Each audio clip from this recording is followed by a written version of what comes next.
What's good, everybody? This is Vick3. This is another episode of the Big Ticket. I'm usually here with my guy, JerryLee.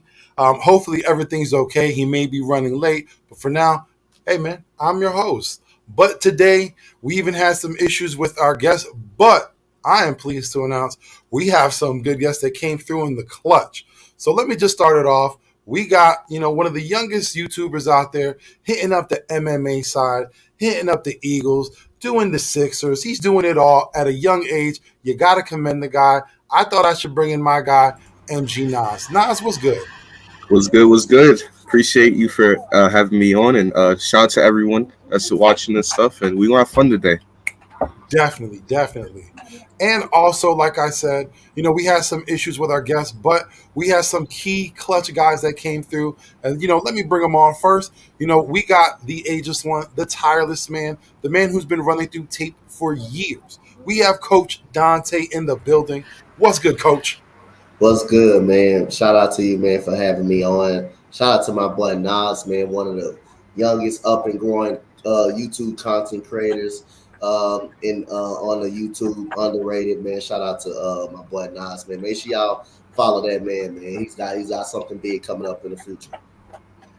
Definitely, definitely. And also, last but not least, we have the man that's been making waves for the past couple of months. I like to call him the Thanos of the YouTube content creation world. Yeah, I mean, but he is a very humble guy, but he will let you know if you call him out. He will put you to task. But thing is, he's a very knowledgeable man. I respect him. One of the best coming up. I got my guy Dante from East Coast Gridiron. What's good, Dante? Appreciate you both and everyone for coming. What's up, man? How's everybody doing, man? I'm good. I'm good. Uh-oh, we got the Infinity Stones on the hand in the left corner. Oh yeah, you already know, bro. You gotta come with it. I think I'm gonna make my microphone. I'm gonna try to see if I can get a piece or something like a custom piece, where instead it's the foam that's like this, to get it where the foam is like the glove. You know what I'm saying? Somebody out there could do that. I'm trying to figure it out though. There's a lot of creative people in this world, bro. Someone has that talent. Yeah. Oh, I'm sure. If anyone in the chat, you work your magic, we'd appreciate it. Yeah, y'all do custom phone pieces, bro. But like I said earlier, fellas, we had some issues with our guests, but today's show is mostly focused, on the Eagles. I didn't want to really touch any other topics going on in Philadelphia sports. Sometimes we'll touch Sixers, we'll hit other things, but I wanted to focus on Eagles in the offseason and what's been taking place, especially lately. We've seen recently, we've seen a lot of teamwork. We've seen Jalen Hurts, A.J. Brown, Devonta Smith, lately at Lane Johnson's, what is it, the Bro Barn? Is that what his facility is called? He might need to change that name, bro. I might give some pause on the name, but hey, man, it is what it is. It works for him. But yeah, we've seen them all doing their thing. But there's been a lot of other comments lately. There's a lot of news, and I know last week some people may have touched on it, but I just wanted to get your reaction on, what Miles Sanders had to say about the Eagles. And there's a lot been happening this offseason. A lot of moves been made. We built this team up to what it is now. There's been a lot of expectation on paper. We look good. And, there's a lot of excitement. That excitement carried alongside to Miles Sanders, who had this following comment. He said, "We all feel like we're an all-star team. So we feel great. We feel unstoppable. We got the vibes that are great. Always have been." So what do you think about those comments? What do you think that, the excitement, do you think it's too much? Do you think, Miles is just confident? Or do you think, especially with Miles and what's happened last year and his status on the team, maybe he should, be a little quiet? Niles, I'll start off with you. See, here's what I think. I mean, always be confident in yourself and your teammates. I mean, that's just how you're supposed to be, especially when you have a team that everyone in that locker room knows what kind of talent is there. So I respect that aspect of it. And I do understand the side of, last time we had this like superstar team, quote unquote, or like this dream team. It didn't work out as well as we thought. I mean, we've had so many people. I'm talking about like Vince Young, LaShawn McCoy, Deshaun Jackson, Mike Vick. Like we had all these like super talented rosters, but it didn't end up, working to the best of its ability. So I understand why people could be frustrated about that. But look, man, Miles Sanders has always had this confidence about him, and I don't want him to change that. He said last year that he has high expectations for himself. He said that the year before. He's had that since he's been in college. So this honestly doesn't surprise me, and I'm not mad at it. All I want you to do is just prove it out there on the field that we have this level of team, because the talent's there. He is 100% right. The talent's there. The star power is there. Obviously, it has to generate to the field first. But listen, I want him to keep that confidence like he's always had, and I'll ride with him, man. I'll ride with his comments. Yeah, you got to have that confidence, especially for a running back. You know what I mean? You don't want to show, too much conceitedness, but, you do have to have that confidence yourself and especially in your team. But before we go on, let me just shout out everyone in the chat. Appreciate you all for coming through. Coach Dante, let me get your thoughts on Sanders' comments. First of all, I want to say again, thank you everybody. Thank you for having me on the show. Shout out to everybody. But like Nas said, you gotta have that confidence. But one thing I'm gonna take into consideration, you gotta have faith in your teammates. You do gotta have confidence, but kind of slow down a little bit, because again, the last time you had a super team, it didn't go right. It's easy to say that. It's easy to say that off the field, but on the field, you got to go out there and prove it. Like I said, I believe Miles Sanders is a very good running back. I believe he can be a top 10 running back if he stays healthy. Last year, it's not his fault he didn't score a touchdown.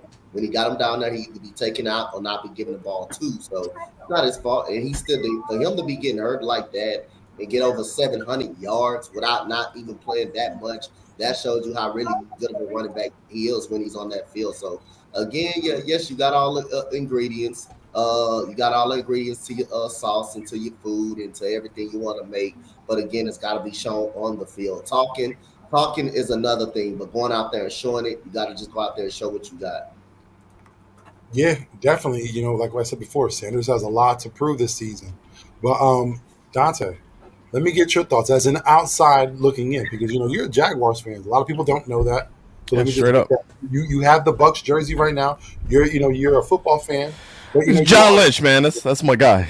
Yeah. So let me get your thoughts. What do you think about our running back? In his statement. You know me, like, you got to have confidence in everything that you do, or either you're going to get run over. That's always been my philosophy in life, and with friendships too. I mean, I'm not trying to be the boldest one in the room, and I'm sure he's the same one. Like, I'm not trying to be the boldest in the room, but I'm trying to build confidence not only for myself but for my teammates. It's one of those things that, I don't know if you guys have read books on confidence building and things like that. Like, you speak things into existence, right? It's just it helps you not only have positivity about yourself, but that can do attitude. So I respect the confidence, man, and also on the other side of that, it's great for his teammates. I would love for somebody from especially if I'm new to the team, like the Kaiser Whites and the Hassan Reddicks and all the new rookies, for to say, man, this team is going to be dominant, this team is going to be good. It just builds confidence between everybody on that team, and knowing that somebody like Miles Sanders has got your back, regardless, and that he holds his team up in high regard. So I really like that. I mean, I absolutely don't have a problem with it, but for every reaction, can come with another reaction on the other side. Not all positive reactions come with not all negative reactions come with positive reactions, and vice versa. What this does, though, on the other side of that, is it puts a huge target on the Eagles' backs, too. So when you look at this whole dynamic, we're going to be dominant. You guys better be dominant. And if you get your ass kicked, we don't want to hear no excuses. You know what I'm saying? So, this is... And then you got to look at his situation. This man didn't score any touchdowns last year. But on the other side of that, I still have a little confidence in Miles Sanders that he can do his thing. I mean, he averaged 5.6 or 5.5 yards a carry or something like that in a deep, and I know I'm speaking ad nauseum about this, but your positional rooms need to be deep. They got positional depth at halfback. I think they're going to be good. I still think Kenneth Gainwell should be the number one guy. But he's no slouch, man. I mean, it is what it is. Not every play is designed for you. Every play is designed to score a touchdown, but that's not always the result. You score touchdowns, I think, out of all plays, I think I was reading like 3% of the time is every play scores a touchdown. So the odds are against you right there when you start looking at how many plays result in a touchdown. But that's kind of the you can say this with confidence. I'm okay, but you also got to understand that as soon as you open your mouth, you got that target on your back now. So, and you're speaking for your teammates as well. Now you put a target on their backs as well. So be prepared for the thunder if it comes down to it. 100%. Definitely. You made two good points because when you mentioned, about it riling up the new team members, and also the fact is, you have to back it up and how that may come across to other people in the league. Well, one of the newest team members in AJ Brown had his comments on Miles Sanders, for what Miles Sanders said. And he said, Miles is excited about this team. We all are, but we're not an all-star team. We definitely could be within years to come. We have to strap up our pads and prove it every year. That's what it is. So, what are your thoughts on AJ Brown's response to Miles Sanders? Dante, I'll start off with you. Which one, ECG or Dante coach? with an Oh, with the A, there you go. I always refer to him as coach. That will always be Coach Dante, and then you got Dante. Oh, okay, got you. You know, I think it was a good move and a good leadership move by AJ Brown to say, let's not take what he said out of context and let's put it into context and understand that we have to meet the expectations before we can set the expectations. Because last year, losing to the Buccaneers. Sorry, I had to wear the jersey today. I didn't know. I'm joining late, so. But losing to the Buccaneers and it wasn't close. That's one of those things that you got to realize. The expectation wasn't set other than the fact that you got to a playoff game, wild card game. A lot of, other teams can't say that, but still. You got to meet the expectation before you set the expectation. And I think him coming in and bringing that leadership role and knowing that, hey, I came from a number one seeded team. I came from a team that had a dominant running back. I came from a team where, I played tough, where I had 2 torn knees and I played whole 2020 with 2 torn knees and still made a Pro Bowl. I know what it takes to be dominant, and I'm trying to bring that to you guys. So before we get ahead of ourselves, this is what he really meant. We got to get these young guys up. I think we could be good too, but we got to prove what we got before we can take that next step. And I think that's, I love that. I love that leadership quality, and, I try to do that with, the people around me as well. Like, did you get there yet?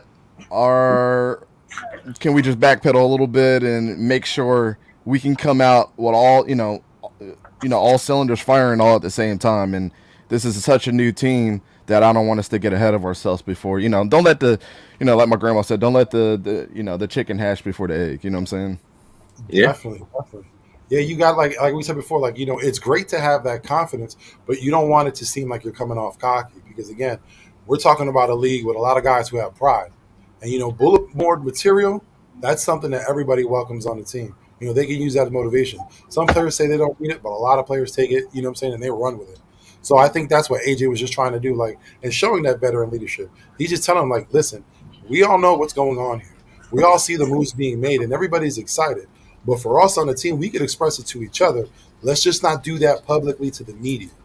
That's something we can be in the future. Right now, I even say, on paper, we could be great. It looks great. But in actuality, nothing's been proven because no one's been on the field yet. So I think that's where AJ was coming from. Just temper your expectations for now. Let the work talk for itself, which is great veteran leadership. Yeah, like you said. Was Miles Sanders on that 2017 Super Bowl team? Hell no. Okay, so he already knows that. Yeah. You know what I'm saying? That's already another thing. None of these guys have. Well, most of them haven't reached the Super Bowl, and we're already talking about high expectations. Slow down. I was the number 1 seed with the Titans, but we still got crunched up in the playoffs. So let's. I don't even know what it's like to get to the promised land either. So. I get it. I love the move by him, though. Well, now that we've been talking about Miles and his comments, let's focus on what's going to happen this year on the field. Let me just get your thoughts. What is your outlook on Miles Sanders for this season? MG, I'll start off with you. The outlook on Miles Sanders. So he is going to have a big opportunity this season.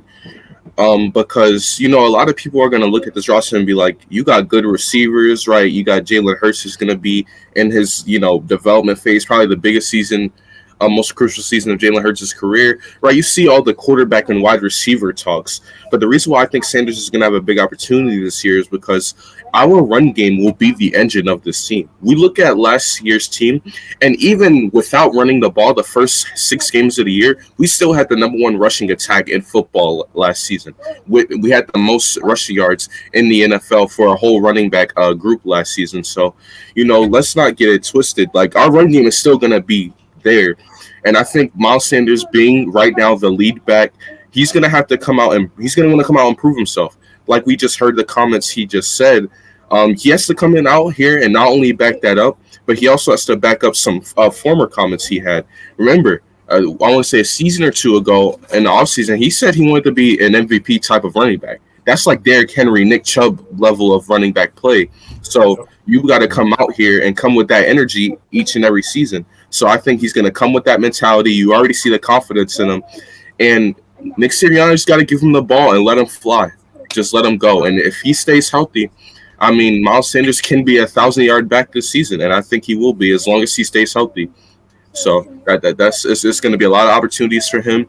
And I'm ready to give him the full keys to the running back room. And if it fails, if he gets hurt again, then so be it. But I'm ready to let him have every opportunity he can get. Yeah, listen, I agree with you. I think Miles can be 1,000-yard running back. Last season, he had his injuries and he had time off the field, but I believe he was approaching 800 yards.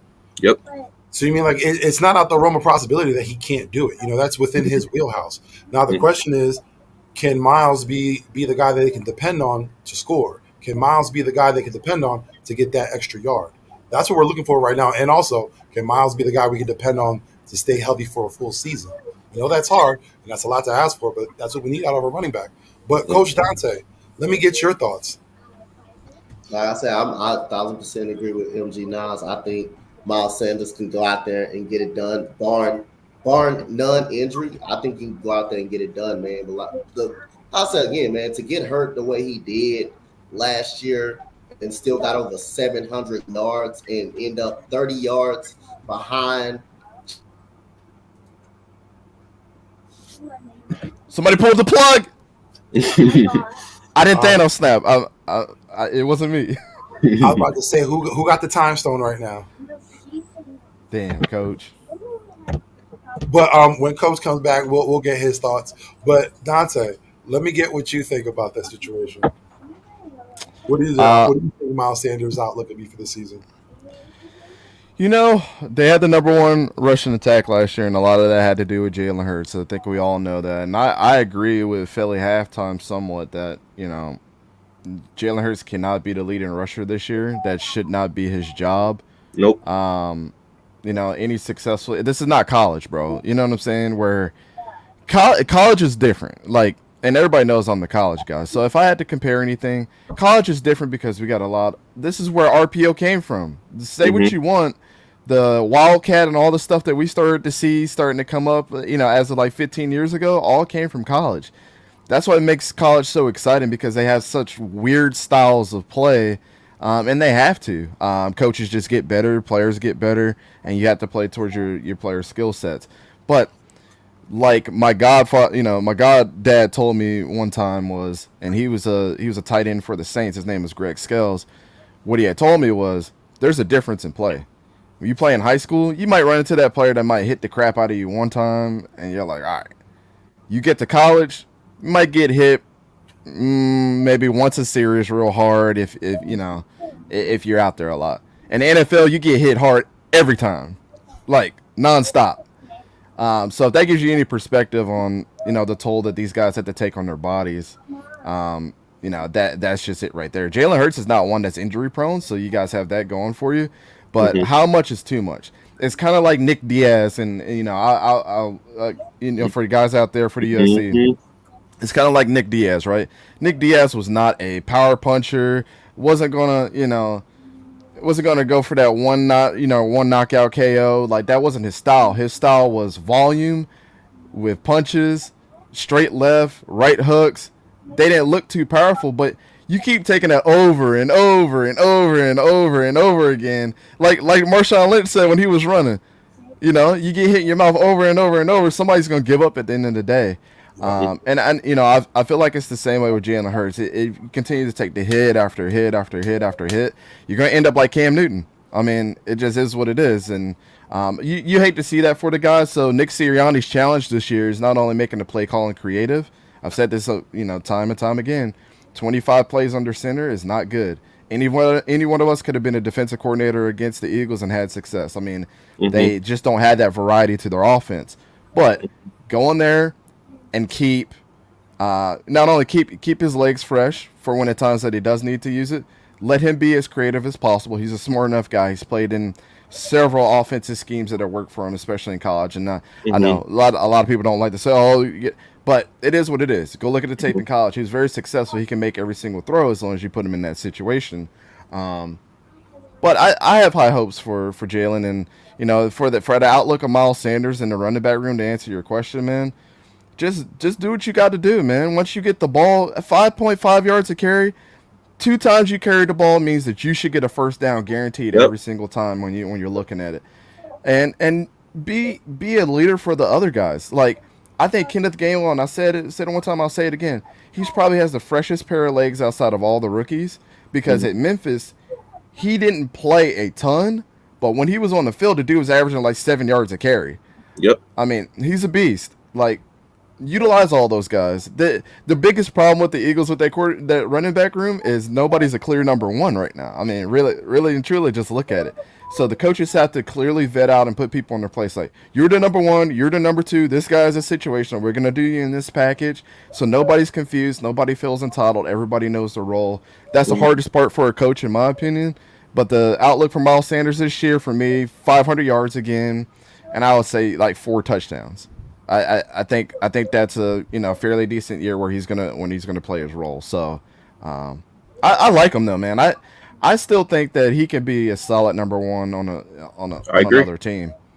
I just don't think this is the offense for him anymore, because Jalen Hurts he's such an anomaly.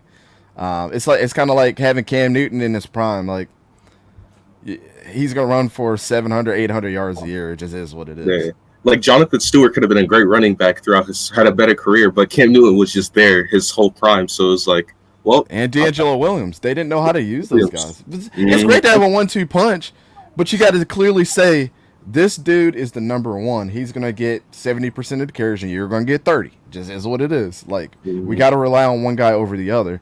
If he gets injured, cool. I got another number one sitting right there, Yeah. Definitely. And that kind of leads me to my next question that I had. Is Miles a lead back?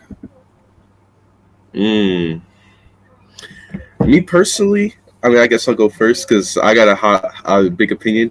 I love what Coach Dante said earlier. I think Miles Sanders is not only a lead back in an offense, I think he does have the top 10 running back potential, man. I think he can be a Pro Bowl level running back, man. You look at Miles Sanders' skill set. This dude's an efficient runner. Coach Dante from ECG just said it. 5.5 yards a carry. That's not something that every running back in the league can say. I mean, you got one of the most efficient running backs and the best running backs in the league that don't even do that. The only running back that's putting up those types of numbers was Nick Chubb. And when you look at Miles Sanders, he also has that home run ability. And when I talk about that home run ability, look at the year 2020. Obviously, that was a big anomaly year because of the circumstances of the league and all sports that year. But dude had 3 or 4 80-yard rushes. 2 of them came for touchdowns. He had an 80-yard rush against or 75-yard rush against the Ravens, 1 against the Steelers. Had another one against, I believe, the football team or the Commander, whatever they were that year. So he has that home run ability, and he also is an efficient runner. He can, like I said, he can get those 5-10 yards a carry. And when you look at a running back like that, he definitely can be a lead back if you have that ability. He also has the ability to get first downs. He has a good feel. The only thing he needs to do consistently is run in between the tackles a little bit more. He tries to bounce out a little bit too much, which is cool, but he definitely has the traits to be a lead back in the NFL. Hey, I agree. But let me just mention, because Drew Johnson did make a good point. You got to think of Kenny Gainwell too, and how much time he could be taken away from Miles. That and Also, we don't know what we have out of Kenny Gainwell. We don't know if he can emerge, in the offseason. You can change a lot, especially when your rookie season to your sophomore. He might develop more. He might add, some time in the weight room. We don't know what happened with Kenny Gainwell this offseason. A lot of people weren't really focused on him. We're more focused on what Jalen Hurts has been doing in the offseason. But who's to say that he doesn't come into training camp and just start showing off, just blowing things up? I'm pretty sure that would eat into Miles' time. Yeah, but also too, I think this is kind of a good problem to have, that you have two running backs that can possibly be number ones, is because when you look at this situation now, these running backs obviously are not like on the level of these guys, but you look at the Browns situation, right?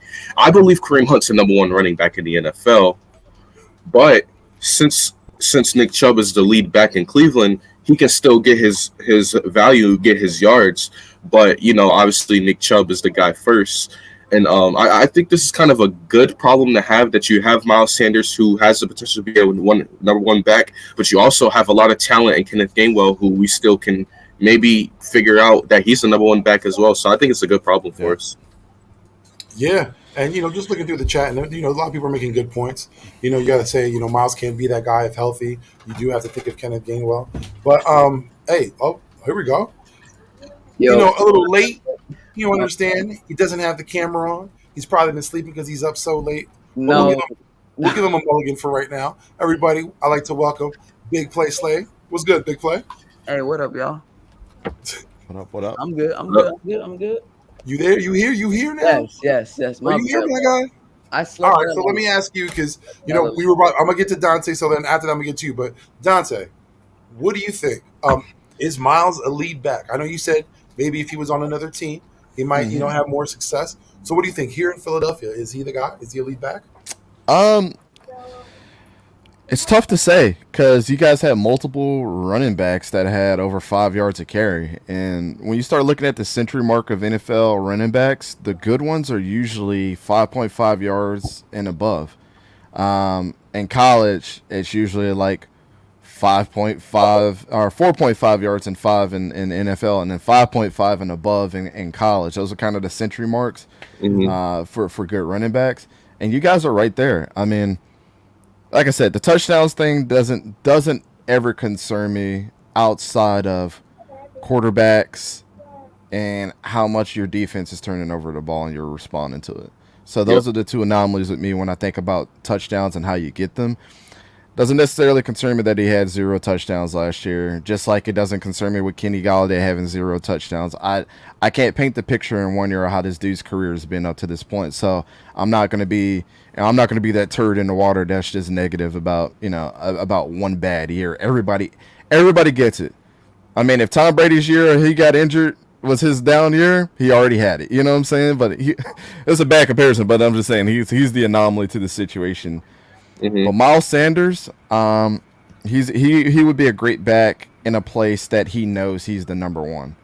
Now that you have all these other players, man, that are not number ones on this team, or that are also can be number ones on the team, makes it a lot harder for him to stand out. And I think in the back of his mind, I mean, when you really think about it, you've been the number one guy and you've had injuries. Your confidence is a little lower. You didn't have 0 touchdowns last year. You're hearing all the noise from everybody. Kenneth Gainwell is sitting there breathing down your back. What's his name? Boston Scott is still there as well. Boston Scott have over 5 yards of carry too. Like, people tend to forget, like, these guys are actually really, really good. Miles Sanders in the right system can be a good running back. I think like a perfect fit for him, if they didn't have Rashad Penny, would be like somebody like Seattle, where they know where Pete Carroll's going to be like, it's clear you're going to be the number one guy. Like, we'll rely on our number 2 when you're not in the game or when you need to take a breather. But everybody knew Marshawn Lynch was on the field about 80% of the time for that offense. And all those other running backs are too. I mean, that might be the reason why they get hurt so much in Seattle, but it's neither here nor there. But if you want to be the number one guy, as of right now, the Eagles is not your spot, but he can be a lead back for other places. I think the dude is still super talented, and I might be in the anomaly with that outside of Eagles fans. But I mean, look at his body of work and what he does on every single carry. I have no question about that. And I'm not just saying that because I know you guys. You know Mhm. I'm not biased. Yeah, Oh yeah. I definitely agree. I think Miles is a good back. Like I said, last year he had a lot going against him. You had a coach who at first didn't want to run the ball. Then when he did, it was just like he didn't know how to put the players in a good position. So and Hmm. then you seen Miles succeeded when he was given that vote of confidence and saying, "Hey, we need to run this ball. We need you here." Straight up. It was only until he got injured, which a lot of people do fault him for, but you can't really fault a player for injury. It's not like something that it's not like a sickness where if they go out, they might get it from someone else. No, an injury could happen at any time during the game, and that's for any Hmm. player. So Well, you know what I mean? here's the argument to that, Vic. Do we all Right. think Andrew Luck was butt? Talk about it. No. Exactly. Case Mhm. closed on injuries right there. Yeah. Just So got yeah, like unlucky, man. I think Miles is a great back. I think this season, especially with our line, how healthy are, and even when you look at the backups, like this team improved this line on the offensive line tremendously. So I think he has a lot going for him now. Kenny Gainwell, like we all said, that's the big if factor. That's the guy that might take a lot of time away from him. But let me ask BPS because he hasn't been around. I know he's been sleeping in. He's been taking his Sunday. My God, let me get your thoughts. I just Do you would up think like Miles 30 Sanders is minutes the lead ago. back? Yo, I woke up the like 30 Sandman done minutes ago, tackled and this I dude was into the trying to. multiverse. Bro, I woke up and then I Eyes are forgot that I look, had a look at stream. those eyes, so heavy, Bro. so I heavy. forgot I had a stream with you today. My bad, bro. Ah. But yeah, to answer your question, though, yeah, I think Miles Sanders is a solid lead back, to be honest, in my opinion. Like he's like he's like if you put him in the right system, I think he's a solid back. In my opinion, like he will be 1,000 yard rusher. I think he can still be 1,000 yard rusher here, but he will be a really like good running back if he was with the Niners, in my opinion. He's like the perfect fit for Kyle Shanahan's system, bro. And you can't tell me otherwise. Like got Trey Sermon, Elijah Mitchell, in my opinion, Miles Sanders fits what they're trying to do over there, man. And it's like when you look at Miles Sanders, I think he's a solid RB1. When he's fully healthy, he's like in the same, and I know Vic hates this, but he's in the same contention as David David Montgomery in Montgomery. terms of talent. I knew you were going to say it. David Montgomery and Miles Sanders are in the same class when they're like fully healthy, in my opinion. And I think people sleep on my boy David Montgomery, bro. Don't sleep on my boy Monty. But yeah, I think he's a solid RB1. So he could start on a couple teams in the end, bro. It's just about where like he's gonna go to and can he stay healthy. Yeah, yeah, definitely. And listen, everybody in the chat, you are all bringing up some very good points. I'm looking through as I'm hearing the discussion, man. But coach, let me get your thoughts. Do you think that Miles Sanders is a lead back? Yep, that's no question in my eyes. That's no really question. That don't mean Facts. just with the Philadelphia Eagles. I mean, so let's be honest. I think Miles Sanders is a better running back than Kenny Gainwell, just not for the Eagles, just not for what the Eagles do in their offense. Kenny Gainwell is more. He reminds me of more of a running back. But he did, well, like I said, he did score some touchdowns last year. I think he had about like 5 rushing touchdowns last year. So he shows some potential and he catches out of the backfield pretty well. And he can line up at wide receiver, so he can do more things than Miles Sanders. He's more versatile than Miles Sanders. Now, Miles Sanders can catch out the backfield too, but Kenny Gainwell has more skill traits than he does. Like as a lining up as a receiver, he can definitely do that. He can definitely do that more than Miles Sanders could. But I definitely think Miles Sanders for a team can be a lead back, man. Like I say, man, all the adversity that do have to go through, and Nick Sirianni coming out early during the season, throwing the football and trying to outscore teams more than stick with the game plan, stick with the running game, knowing you got the best offensive line in football. That pretty much put a dim on Jalen Hurts' arm in the middle of the season. Now you wait to the Lions game just to go to the running game and saying, okay, this is our bread and butter. We're gonna smash people in the mouth, and that's when you starting to see Miles Sanders starting turning into that back that you saw with the Philadelphia Eagles, that you saw that 1,000 yard season and his rookie season. That's when you start getting the potential, and you can see earlier during the season how frustrated he was on not getting the football. Every run meant something to Miles Sanders. Every time he run the ball, you'll see him go on the sideline and slam the ball down. Like, come on, man, give me the damn ball. And you can see the fans. You can see how frustrated the fans were. They even know the potential of what Miles Sanders can do. But everywhere else, I think Miles Sanders can be a lead back. I think he'll be a top 10 back in this league, but just not for the Philadelphia Eagles. Barring no injury, he can be a top 10 back in the league. That's no question. And I want to kind of point out something that you just said, Coach, of how like the fans and Miles Sanders wanted the ball earlier in the season, especially. Now, I attended the Eagles and Chiefs game. I want to say that was week 5, and literally sold out crowd, all that good stuff, right? We all screamed, "Run the ball!" It was a big chant, "Run the ball! Run the ball!" That's how bad. I remember that on when I was watching it on TV. Yeah. Oh, if you heard it on TV, bro, imagine being there. You just hear 70,000 people are at the link screaming, "Run the ball!" Like that's how it is. Like it's crazy, man. Hold on, if I'm not mistaken, wasn't there an issue at a Phillies game when they were yelling at too? Yes, during the NFL season. Yep. Man, bro, I don't think you guys understand. I don't think you guys understand the value you can get Miles Sanders in fantasy for this year, bro. If he falls hella late, bro, I'm grabbing him up, bro. Because him and Monty are dropping, and I'm gonna take both of them if they're late. Oh, if Montgomery drops, oh wow, I'm taking both of them. After that, hey, David Montgomery is slept on. That's one of my favorite backs in the league. David Montgomery. Montgomery can run the rock. It's just the Chicago Bears offensive line not good. They like Tariq Cohen, like all those dudes, man. Yeah. Yo, but just like they said, they're all in the same boat with the injury factor. Where you see them, they're all good. They have the talent. It's just that sometimes they try too hard, or they have the unfortunate play that they get injured on a lot. Tariq Cohen had his injury last season. We had Montgomery; he was in there banged up. Sanders banged up. Good running backs, but it's just that health factor, and that's just the way the game is changing. When they're using these backs, especially without fullbacks. I think that's something that needs to come into play. You got to protect these running backs somehow. Mm-hmm. But I will say this though, for Miles Sanders. Now we already said, you talk about Kenny Gainwell eating into his time. You have the coaching if they're confident in him, but also you have to think of too. You talk about the injuries, but also what you have to think of with Miles is as the season goes on, he has the 4th toughest schedule for running backs this season. So, like that hill is going to be high for him to climb up. But like it was mentioned earlier in the chat, it is a make or break season. Now, if I think Miles is able to come up top this season, listen, I think he's our guy for the future. Yep. You got to give him that contract, at least a 3-year deal, 3 to 4 year deal. Mm-hmm. So that range, but he's our guy. You know what I mean? We understand that the injuries take place, and like I said, that is a big factor. But look at it when he's on the field. My guy produces. That is unquestionable. Mm-hmm. Now that Pittsburgh game when he had that one breakaway run, bro, that was hella crazy. Yeah. I talked about that before you got here. Man. Yeah, bro, he was run to 2020, bro. He was bro. Before you joined Big Place, like I was telling them about all those 80-yard runs he had in 2020, bro. He always does that. Like if you give him the right hole, bro, that man is out. He gone, bro. What was that question from Drew Johnson? What do you mean by durable running backs? Do you mean like in the league or just on the Eagles? I'm guessing who's been injured the least.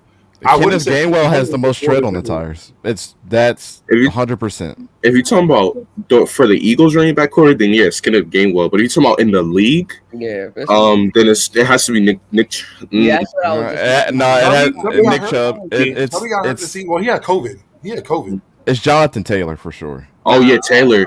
Taylor has since Wisconsin. He doesn't get hurt. Season, Jonathan Taylor? I think he had an ankle injury his rookie season when Nyheim Hines was playing. If I'm not mistaken, it wasn't serious, but I think he took out like a couple of games. If I'm not mistaken, because I remember Nyheim Hines started some games. I'm gonna check here. I may be wrong, but I thought Nyheim Hines started a couple of games. What about Kareem Hunt? Who? Kareem Hunt. He played 15 games. I consider that pretty healthy. Yeah, I'll give it to him. I think Kareem Hunt could be in this discussion, to be honest. Oh yeah, Zeke. That's another good one. Zeke hasn't missed a game other than suspension. Zeke never missed a game of injury. I'm gonna pick Zeke. Zeke and Jake. Yeah, Jonathan. And I know ECG knows this. That workload at Wisconsin was crazy. Harris, maybe I haven't heard him. He never got hurt. Never got hurt. This dude had like 400 carries a season at Wisconsin. He needed like 3 games projected to like break like all kinds of records. He decided to come out. Mm-hmm. I mean, he didn't want to miss out on the money, and there was no NIL deal back then. At that time, Yeah, yeah. It came the year he left. I was like, bruh. And he had But that's the same kind of feeling of if you were the first quarterback in the draft, yet drafted the year after Sam Bradford. Yeah, man. But let me ask this question: like for everyone here, and like I said, I know everybody's Dante. You're not an Eagles fan, but let me ask a question. I like your perspective at the end though. But for the Eagles fan, let me get your fan reaction of what you thought of when you saw those photos of Jalen Hurts, AJ Brown, Devonta Smith, all together at the Bro. What is it? The Bro Ranch. The Bro Ranch.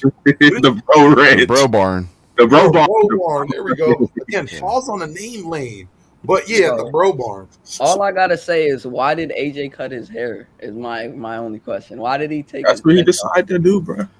Bro, you ever had cornrows or dreadlocks inside of a helmet, bro? Thank you. Especially that during shit hurts, camp, brother. when it's hot. You don't want that.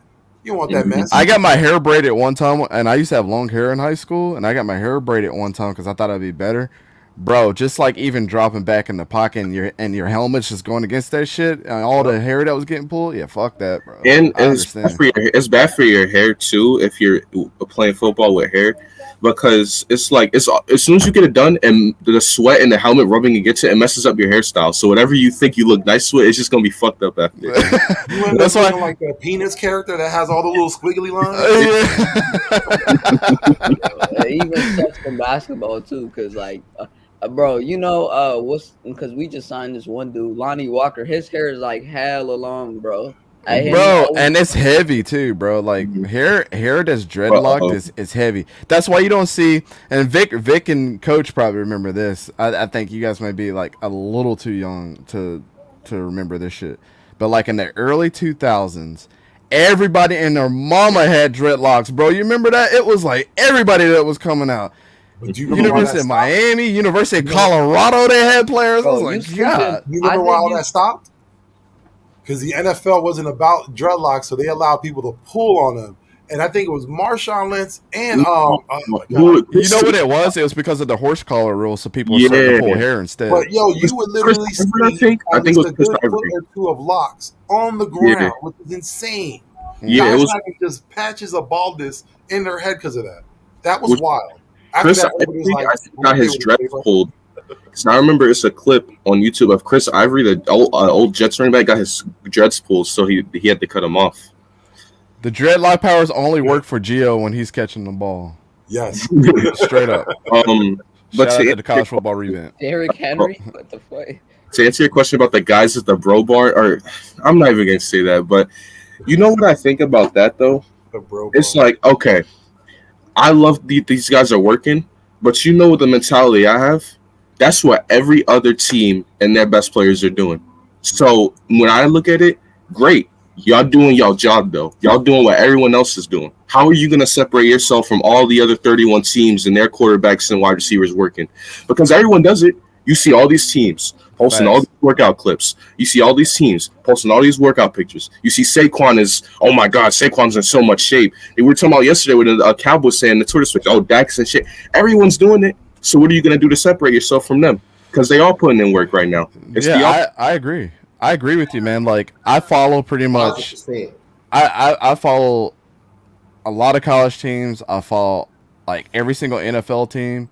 I think because, like, and this is not a shot at anyone, right? And Vic and everybody knows it's like, this is not a shot. This is not, like, saying that you're right or wrong. But if you were to think that team chemistry is not being built with all these other teams, the goal is to win at the end of the day, regardless of what players that you have around. So everybody's going to want to try to find, these guys are professionals. Everybody's going to want to try to find that anomaly against other teams and to try to build that chemistry and close those gaps to themselves. Now, a lot of that comes down to play calling. A lot of that comes down to, just other people's ability. But I can tell you right now, I'm a Jaguars fan. Jaguars have probably been doing twice as much of what I've seen from what the Eagles are doing. Like, straight up. I've seen so many things. Them going to go play top golf, Trevor Lawrence, like, doing a whole bunch of stuff. Like, I want that kid to be good so bad, but I just don't have faith in him. But they're doing all the right things. But if you just think because you've seen a pic, like, and who's taking the damn pictures? That's my thing. Like, I don't need you to photograph every single session that you're at. Like, what are we just really masking that? Like, you know, I don't know, man. It's just weird to me. Like, who's out there just really taking pictures of these dudes working out? Like, I like the teams that don't really show anything. Mm-hmm. And then come out and just smack people in the mouth and be like, "Yo, we ain't got to photograph and document every fucking thing that we do." Like, we was in the lab working. We didn't need photographers. Like, we didn't need to show everybody that we're better than somebody else. Like, we just put the work in. We put our money where our mouth is because it's time to just shut up or put up or shut up. But hey, I mean, everybody likes it. It's probably Eagles. The Eagles got to sell the tickets at the end of the day. You know what I'm saying? Look, Hey, man, what do we watch every year on HBO around the summertime? Hard Knocks. Hard Well, Knocks. hey, there's a want for it, so people are out there. But to answer your question about who's taking that picture, nowadays every NFL player got like their media, their social media, whatever guy next to him, and they all give Like them. their accountant. Everybody's got a PR team, man. Yeah, that's how it is. Like their social media. No, but PR are they people that out there. close to them? Like they? Oh are yeah. they that Oh yeah. Oh yeah, bro. Oh, yeah. You don't know the Oh, amount of everywhere. players that have logos. I'm not of even just saying that. I'm not saying that. I'm saying like when they take the pictures, they're hella close to the players. Like AJ. Oh, Brown, listen. like, no. You'd be amazed of how many people are following NFL players. Like you would think every NFL player has their own documentary coming out. Like check it out, everyone's Vic. about to put something out on ESPN soon. To answer your question, Slay, me just being in the photography world, bro, even this little lens right here that I have can zoom in so far to somebody to make them seem like they're that close. They could be across the street taking photos of them, bro. This is how paparazzi gets away with a lot of the pictures where they seem like they're so close to the person, but they're actually not. It just is what it is. Like, Bro, yeah, lenses are really good now. I can take brother. the roof, and it looks like I'm standing right on top of Jalen Hurts, and I'm Facts. on the 20th floor. Pause.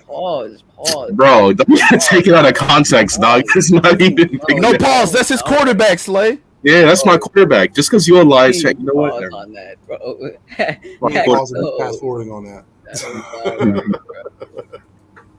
But Slay, let me get your thoughts. What did you think when you saw the guys at the Bro Barn? Yeah, I don't even have to say anything. MG said it perfectly. It's literally just like whatever, bro. Every other team's doing the same shit. So it's like, good job. You're doing the right thing, but every other team's doing the same shit, maybe better. So it's like, just probably not take pictures and actually just like keep it on the low and get away from fans and stuff like that, and then just try to like go to somewhere that's like really gated and no one can see you, and just work out there, I guess. Like, I don't know. Yeah, but like I said, it's something that fans love. Everybody loves to see those pictures. Everybody loves to see what they're doing behind the scenes. It's kind of like they feel like they're a part of it in some kind of way. You know So what I I think- equated to, Vic? What's that? The reason why I said the PR team and these people are way smarter than us. That's why they have the jobs that they do, right? When it comes to that stuff, I'm not saying that they're smarter than us, but the reason why they're in those positions is because they're really good at their jobs. Teams have to sell tickets. Teams have to sell jerseys, and most importantly, they have to get the fans hype, especially in the social media world, right? So those are the three things you have to take away. And this is the reason why I said that the Steelers picked Kenny Pickett as their quarterback in the first round, because not only one, they got the city of Pittsburgh hype that they got Pittsburgh's own boy being there, but now if you look at the release depth charts that they just did like a week ago, he's number 3. And I've been telling people he's not going to start over Mason Rudolph, bro. Like, it just is what it is. But that was a PR move. His jersey's being sold.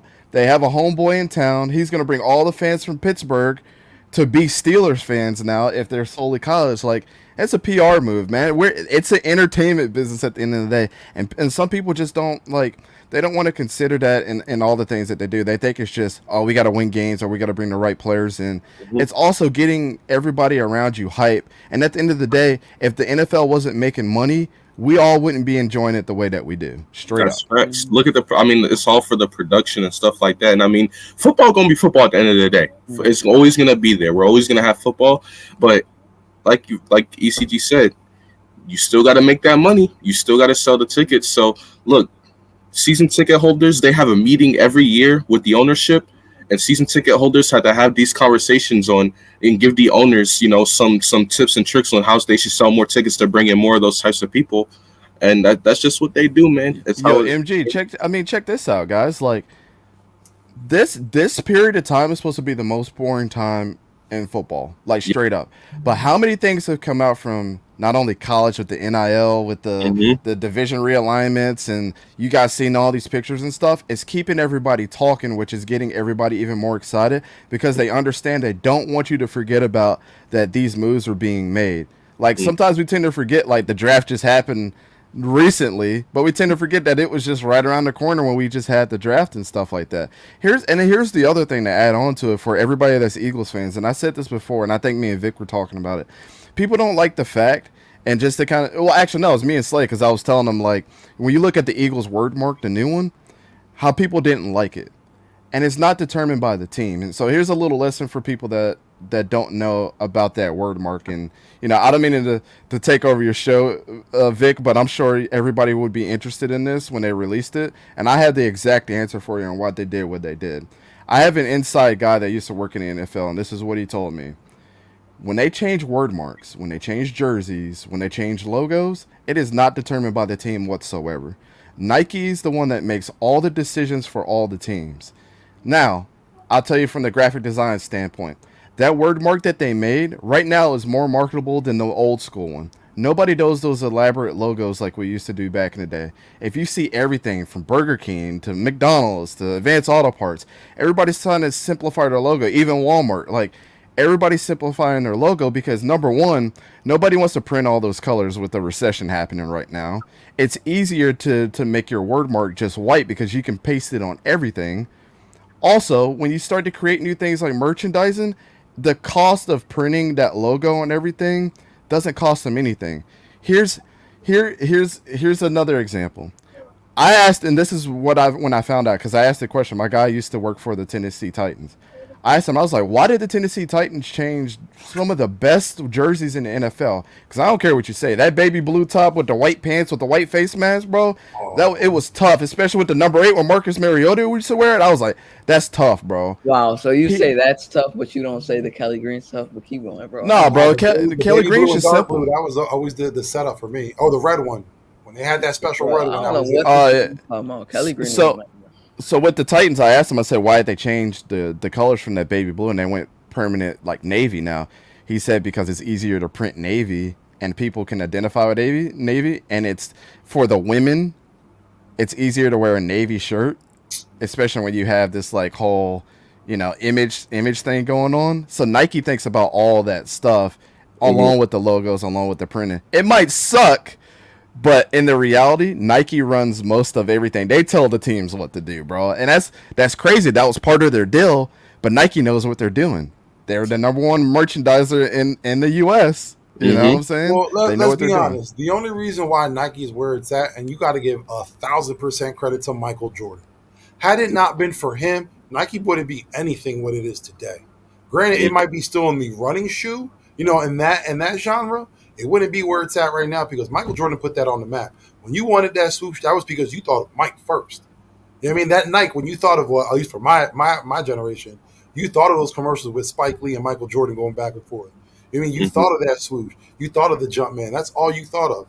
And Nike benefited so much off of it. So if Nike is the reason why this logo looks as crappy as hell as it does, Nike, I can kiss my ass on this one. Oh, yeah. You're absolutely 100% correct.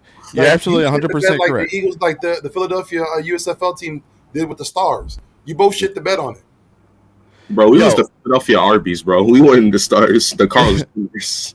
Well, I'll tell you another thing that he said that Nike likes to do, and this is why you've seen the Jaguars jerseys change in like 5 years. Remember they had the Jaguars helmet where it was fading, and now we have the Falcons jersey which has a gradient on it now.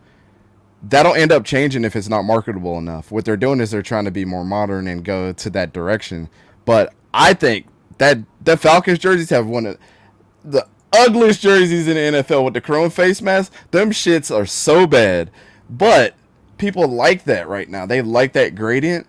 But in 5 more years, if that doesn't work, the Falcons are going to be the next team that changes. Like, But that's why I like Minnesota when they did their jerseys and did the matte purple helmets. Like they're some of the cleanest jerseys. Like that clean look is coming back, but sometimes they try to be experimental to teams that are not popular to see if it sells there. Because if it sells for the teams that are not popular or not winning, then it's a win for everybody when you start doing it for the other teams as well. You get what I'm saying? Like it's all like a master plan at the end of the day, man. Listen, you just blew my mind up, and now I'm so mad at Nike because now That's the people to blame, bro. But most people don't know that shit. I have a wall of shoes dedicated to Mr. Jordan, and now I feel so mad. I don't want to look at it.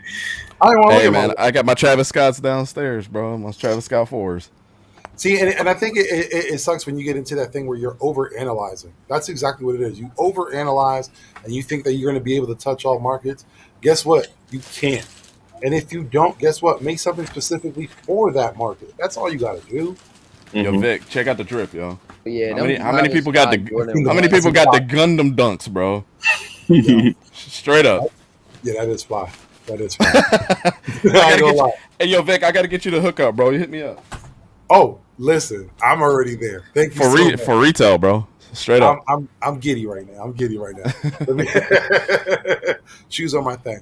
But let's get back to the Eagles. Let me ask y'all a question because, we've made a lot of moves this offseason. We have a lot of hype. On paper, we're looking spectacular. We have health on our side. We have a coaching staff, though, that's coming into their second year. One coach I want to talk about specifically. And I just want to see what are your thoughts on it. Coach Dante, I'll start off with you because we haven't gotten to you in a little bit. What are your thoughts, with the new addition to the team? Do you think Coach Gannon will finally be more of an aggressive play caller come to the season? I don't see the reason why he shouldn't be. I mean, again, you got two corners over there that can cover somebody. You got three actually in Devonta Maddox. So now, I'll say I don't think just because Jaquaski Tart came in and people are all excited, jumping up and down like Jaquaski Tart is really actually good. Just because he played a lot of games, he's not that good. Trust me, I will still have Epps and I will still have Anthony Harris, who was very good last year, starting over Jaquaski Tart. I will still have them starting over him. You're going to be more aggressive with the safeties now that you got cornerbacks that can cover in man-to-man situations. Now you can be more aggressive if you want to bring them down. Also, if you want to go into zone coverage as well. That way, the safeties can know what they're doing, unlike they didn't know what they're doing last year. When you have good corners, that helps to save those young safeties out, knowing what they're doing, knowing their zones and everything. Or if you want to go man-to-man coverage and be more aggressive, you can bring them in the box. You can bring them in the box, and knowing that you got three good corners that can cover somebody one-on-one. Linebacking course is better this year than what it was last year. Singleton looked like a short cornerback, just getting punished and ran over, but he was good when he was a backup. That was when he was a backup. He was solid. He wasn't good as a starter. Now you don't have to deal with that because you got Kazir White. You got Kazir White over there. Defensive line more dominant. You should get more. You should get even a better pass rush than last year. So it wouldn't shock me if he'd be more and more aggressive this year. You can do more things now that you got the cornerbacks that you got the defensive line and Hassan ready, that you got the linebacker. You could do more things now. You got more options that you can do if you want to play man to man. You got the cornerbacks. You got the cornerbacks that can go head to head. You can be more aggressive if you want to stop the run. You can bring the safeties down now that you got the cornerback coverage skills now to bust up a short down run play. Or if you want to go man to man, you got guys that can cover. Or if you want to play zone and be safe on those third down and longs, you got the skill set now. So this year's no excuses for Johnathan Gannon. Definitely no excuse. You should not be the 18th ranked defense this year. There is no excuse for being the 18th ranked defense. Now I understand why you was, because again, most of the wins and most of the reason why you was an 18th ranked defense because you played against quarterbacks that was pretty average last year. You played against Trevor Siemian. You played against Teddy Bridgewater, who you're not afraid of throwing the ball down the field. Yes, he's good at being an accurate passer, but most of those are check downs and they're very not long. But you got to think about when you play great quarterbacks, the defense got carved up. That's most of the reason why you were 18th in the league on the defensive side, because quarterbacks you did not respect. some quarterbacks on that schedule you did not respect. This year, it should be better. No excuse for having the 18th ranked defense again. You had that. If you had that, the Eagles won't have a solid season this year if they have the 18th ranked defense. Yeah, I totally agree, man. That would be unacceptable for if we fall somewhere like that. Um, I don't know. There's a relationship between Nick Sirianni and Coach Gannon. I think that's something that's going to be pretty tough when you have a friendship and then you're dealing with business. You don't really want to mix the two, but they travel those waters together, and hopefully they can wait them well. Big play Slay. Let me get your thoughts. Do you think that Coach Gannon can finally be? I don't want to say overly aggressive, but you know, step it up a little bit on the play calling this season. I mean, yeah, because he didn't have the talent last year. So, in my opinion, I think he's not terrible, but he was one of the only reasons we were in that Tampa game at the start of the game. So it's like our defense. I know me and coach was like definitely agreeing on that at the in the playoffs. Like he was the only reason we were in the game, because of our defense, and it wasn't because of our offense, bro. It was because of our defense keeping us in the game. And we looked okay in that first, I would say, half. It's just that Bucks team really pulled away with the win. In my opinion, all he needed was the talent, and I just didn't think there was guys that fit his scheme last year. So, in my opinion, I think he just needed some talent, and it was his first year starting as a defensive coordinator. He's a D backs coach, so it's like I don't want to put too much blame on him. If that's the case, then we should just put all the blame on Sirianni too, because he didn't look too good his first 6 games, or 7 games, and his offense wasn't really that good the entire year or consistent. So if we're gonna put a grudge and hate towards him, then we got to make it equal. We have to do it for both guys. And I think now Gannon has the talent, so I think he's gonna improve a lot this year. You gotta look at the mixture also. I'm gonna say this one more thing before we go to somebody else. You gotta look at the mixture with Slade saying throughout the first 6 weeks, Jalen Hurts down there threw the ball 40 times. He threw the ball 40 times in the Dallas game. Nowhere in the world he should be throwing the ball that much against Dallas without a balanced running game. So when you're throwing the ball 40 times in each of those ball games, you're trying to outscore people. So he came in with a dominant game plan to say, I'm going to outscore Dallas. And you're not going to beat teams. Jalen Hurts is not the type of guy that can go toe-to-toe yet with guys. Now, he went toe-to-toe with Patrick Mahomes. I definitely think he did with that. Now, Johnathan Gannon's defense let that team down on that aspect of the game. But you go back to the Tampa Bay game, that wasn't on Johnathan Gannon. Some of those games was not on Johnathan Gannon. Some of those games was on Nick Sirianni. Most of the games was on Johnathan Gannon, and Nick Sirianni just adjusted to it. But that Tampa Bay game was not on Johnathan Gannon at all. The offense he kept us close into the fourth quarter, so you can't blame Johnathan Gannon. And one legit drive that the Tampa Bay Buccaneers had was the first drive of the game when they went down, started from the 25 and went down the field. Other than that, it was a punt, and the punt will end up at least the 30 or 40-yard line every time. That's a short field. That's not even a whole field that they went down for going back to the first drive. So one drive in the Tampa Bay game, they had only one legit drive. The rest of the drives was a punt, and it started from at least the 30-yard line. When you start from 30-yard line, you don't got, especially when you're Tom Brady, that's not even far to go. And then the muck punt by Jalen Reagor, that's not on Johnathan Gannon. By the time that game was already over, that was still the game. Johnathan Reagor muck punt, still the game. Put the game out of reach. And then when Gannon kept us close in the game, the only reason we even lost that game was because we have an not even inexperienced, but inexperienced playoff quarterback. So how is he going to deal with that blitzing? How is he going to deal with that pressure, bro?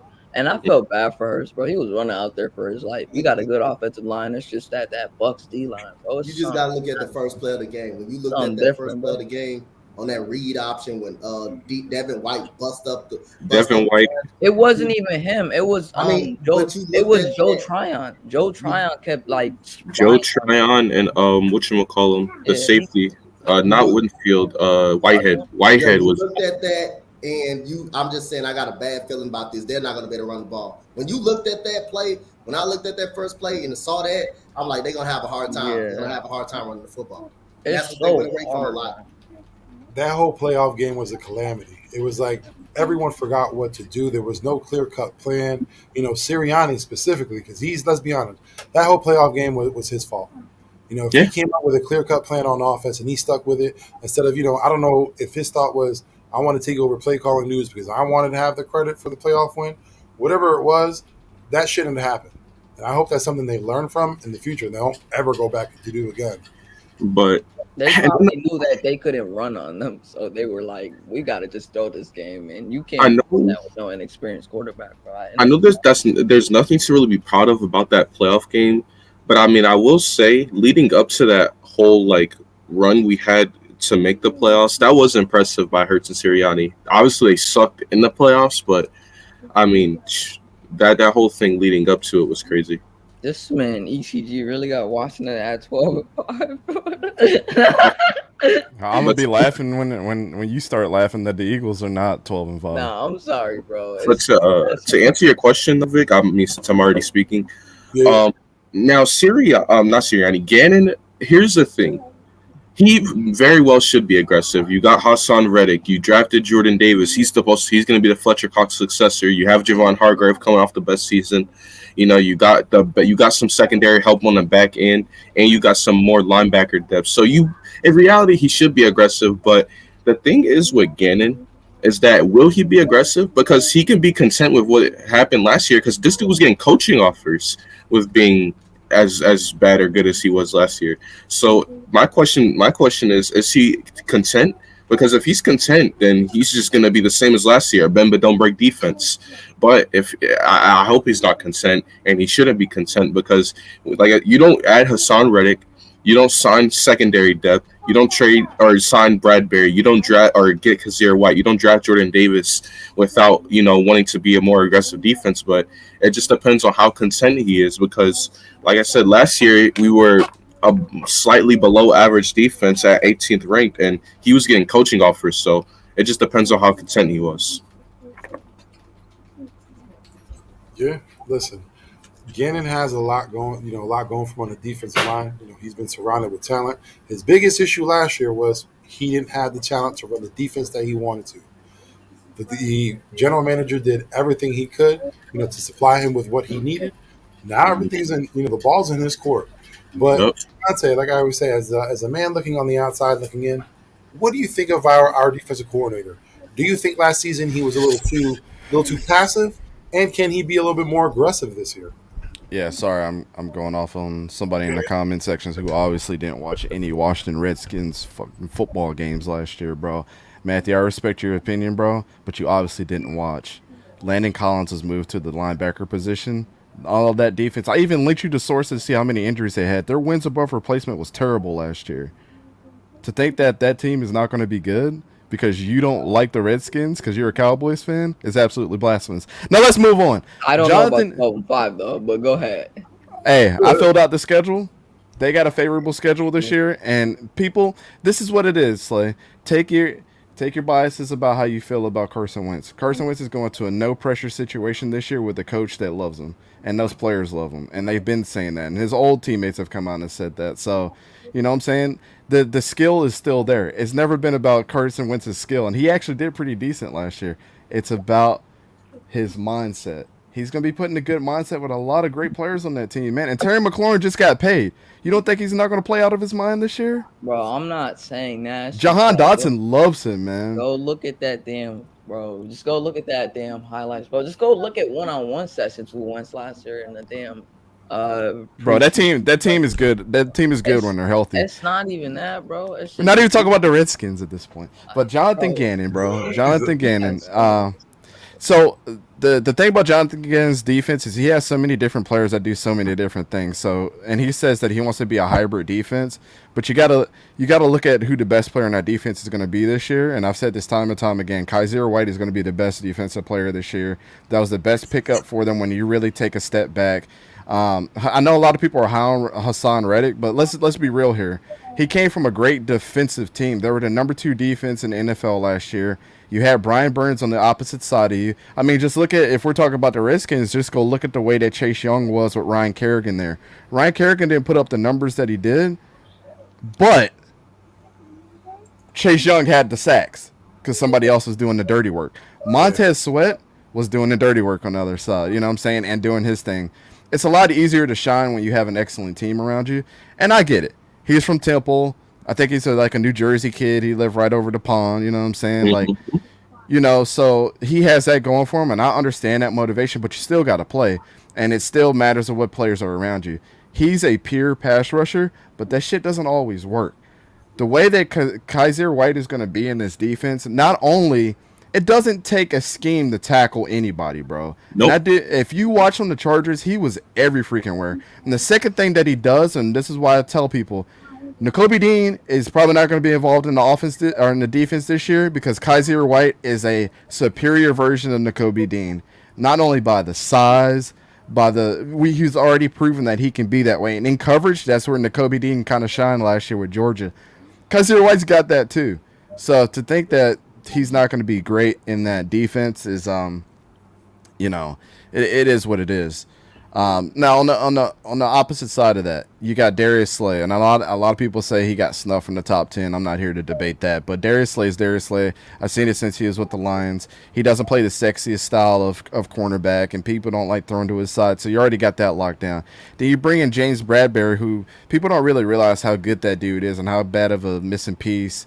You know, hopefully I get Jeff to come onto the show so we can talk about it here soon, but people don't understand how big of a piece of that defense that he was. He was like their only piece in the secondary.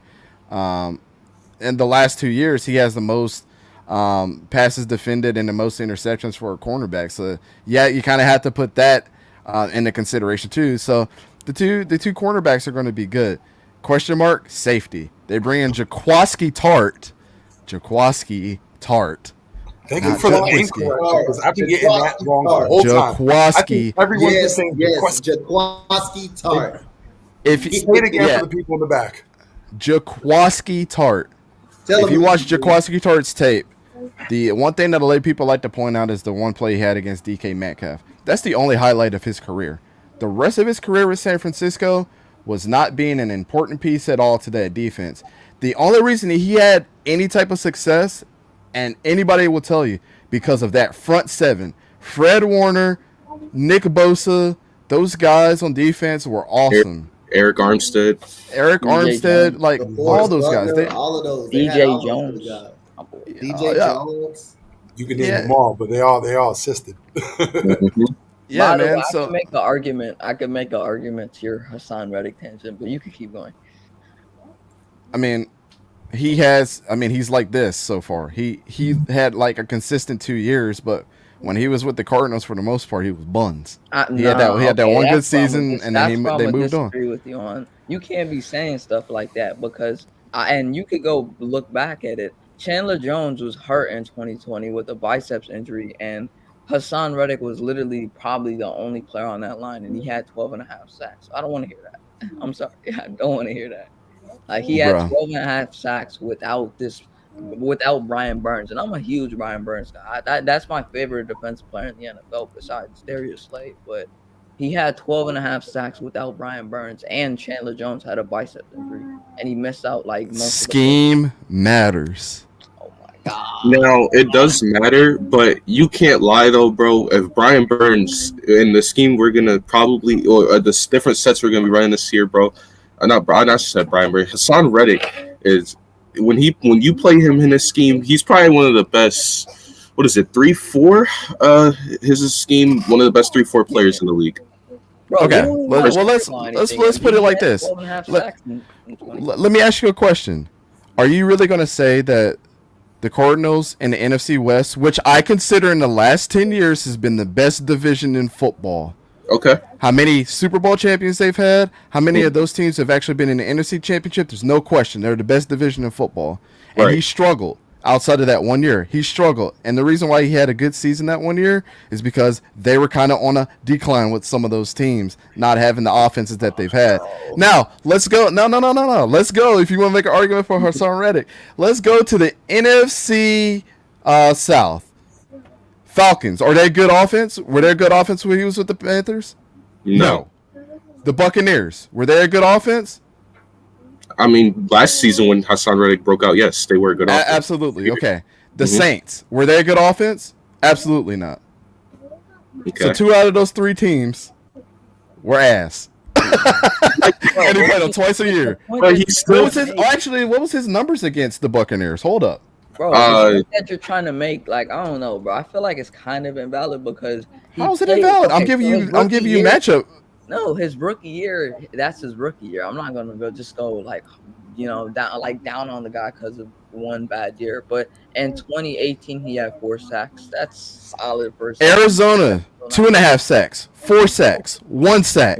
Got the last year in Arizona, his 4th year, he stood out 12-5. Then went to Carolina for 1 year with the number 1 defense, had 11 sacks. Come on, bro. That dude had a slow start. He was getting dominated. Looking at that. Yeah, no, he. Look at the year before that, he had 12.5 sacks. But a lot of that has to do with the fact that he was misused in Arizona. I don't disagree with that. But again, that proves to your point too. Also, it's the scheme fit, because what he was doing in Arizona wasn't conducive to him. That's why when he went on to the Carolina, he played better because that was a better scheme for him. Now, he was suited for.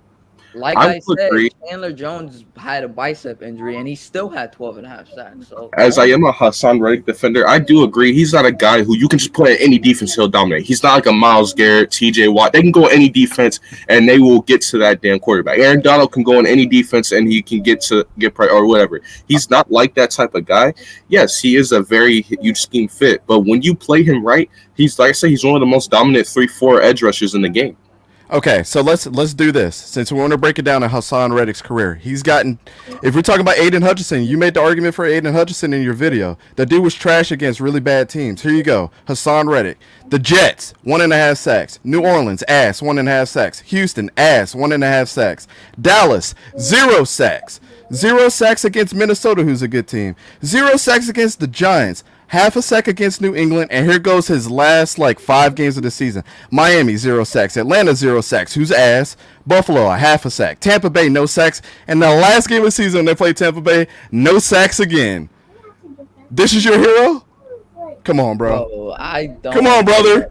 And I will say this. It's pretty much with any player. If you have a good supporting cast around them, that player can shine.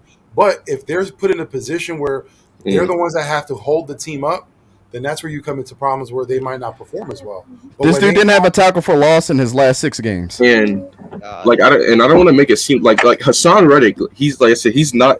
If he's the savior of your defense, then you have a problem with that defense.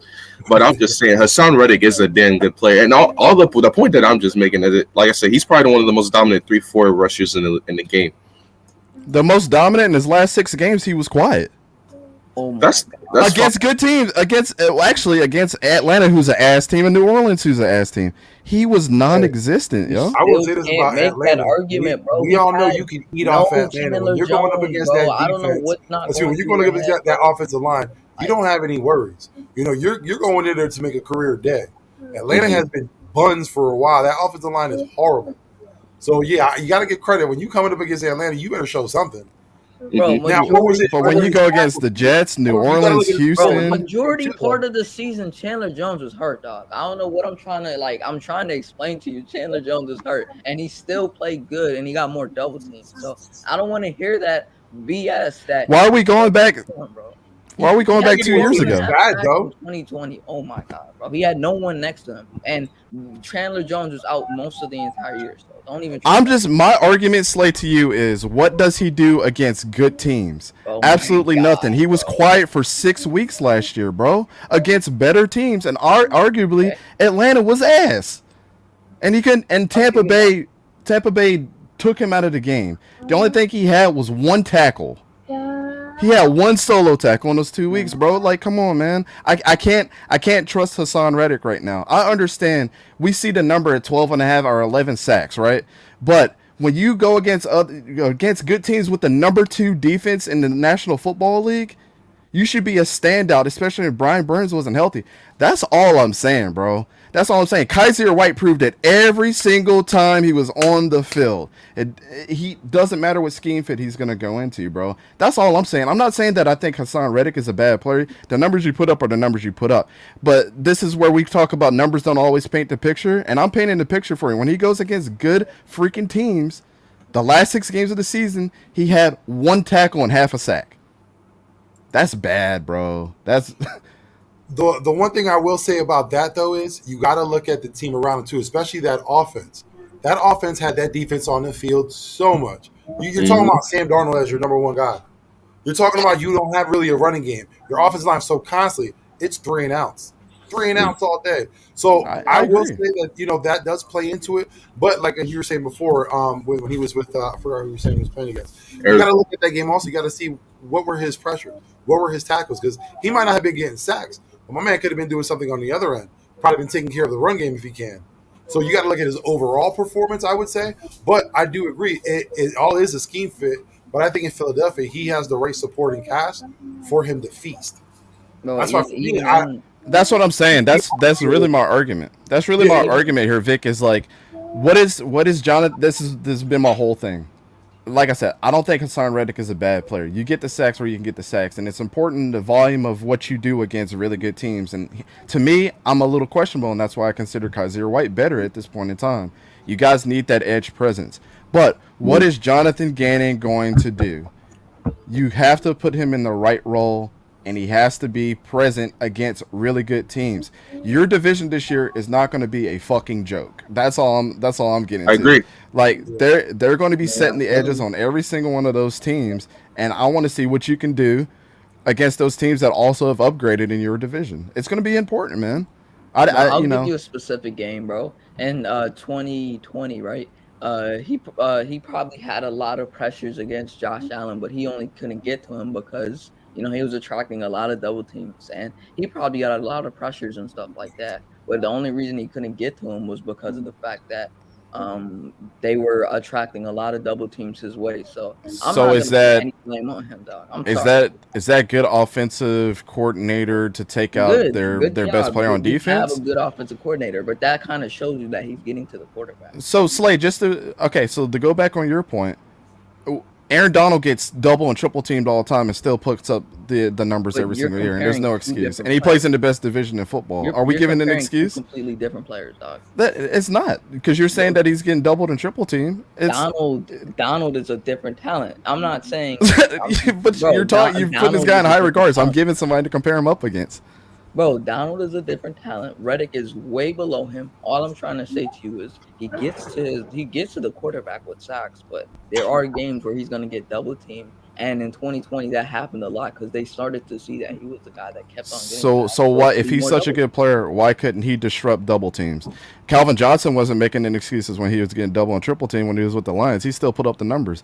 Good players ball out regardless, bro. JJ Watt did the same thing too. He did exactly. It's more than just trying to get to the quarterback. The reason why J.J. Watt was so good, and I just did my comparison between him and Chandler Jones. J.J. Watt brought another element to the game that people didn't realize. If I'm turning over downs all the time, I'm going up and I'm swatting the ball down. He brought that element. That's why we call him J.J. Swat. You got to expand your skill set. Aaron Donald does that. He bull rushes. He has moves out of his ass. He can move people out the way on double and triple teams. Like, I get what I get what you're saying, bro. But great players ball the fuck out. Straight up. Well, and he has been good against great teams. Bro, I don't know. Well, and that's the thing. Me personally, I don't know how Big Slay feels. I think Hassan Reddick is just a really good player. I mean, there's a difference between greatness and being a really damn good football player. That's what I was trying to say. I think he's a really damn good football player, but obviously he's not at the level of greatness as Aaron and J.J. Watt. But that's what I'm saying. I never said that he was a bad player. I just said he's not elite. Like a lot of people talk. I'm not saying you guys, but a lot of people would like to put him like, oh, he's gonna be one of the best edge rushers. That's not what he's great at. It's not what he is a 4-3 pass rusher, and he's one of the best at it, and that's all he's gonna be. I need to go look at his splits because I didn't watch a lot of tape on him. I need to go look at his splits on when he gets the sacks because that matters too.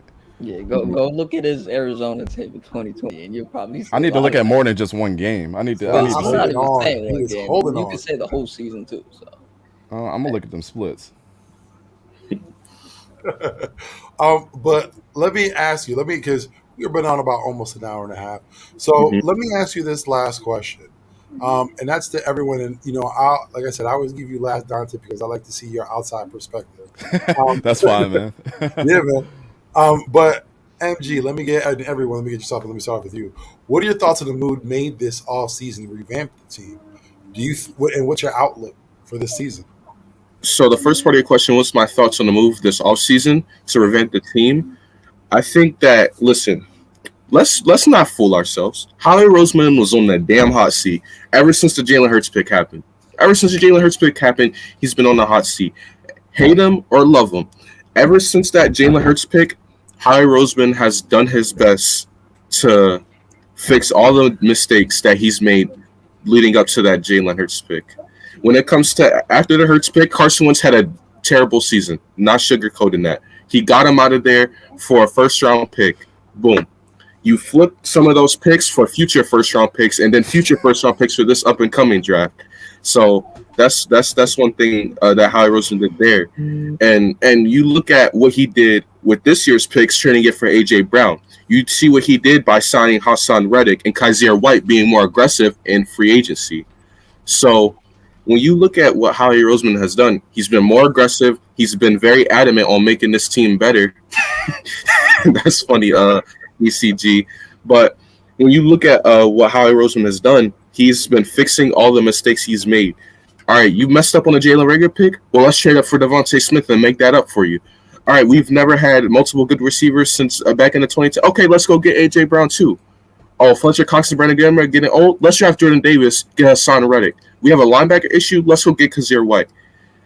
I got to give credit to Howie Roseman. He's done a great as far as trying to make upgrades with this team and as far as trying to, fix all the mistakes and fix all the holes we have on this team. Oh, Jason Kelsey's getting old. That's fine. We'll draft Cam Jurgens. We'll let him develop.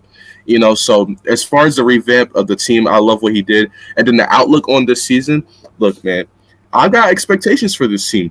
Miles Sanders, we talked about that earlier and what his expectations are, how he feels about it. We talked about what A.J. Brown said in response to that. I expect this team to be competing for the top of the division and be competitive in this year's playoffs, not getting wiped out in the first round, in the wild card round. That's what I expect. I expect Jalen Hurts to develop as a passer. I expect Jalen Hurts to be the same great leader and locker room guy as he's always been since he was in Alabama. And I expect this defense to be better. I expect Kazir White to be a staple in this defense. I expect Jordan Davis to start to learn under Fletcher Cox. I expect Nakobe Dean to kind of learn and develop. And then I expect Darius Slade to be a good corner once again and get another Pro Bowl nod. I expect that from him as well. So my outlook in the season is being a competitive playoff team and not getting absolutely embarrassed in the first round like we don't belong there. So that's my outlook. Listen, I like it. I like it a lot. Speaking to existence, my guy. Bro, But what Coach is going Dante, on with my man's picture, bro? This Coach man, Dante, bro, let me he get your dead dude thoughts. looking What at did you I think don't know. about the moves made to revamp this team this offseason? And what's your outlook on the Eagles?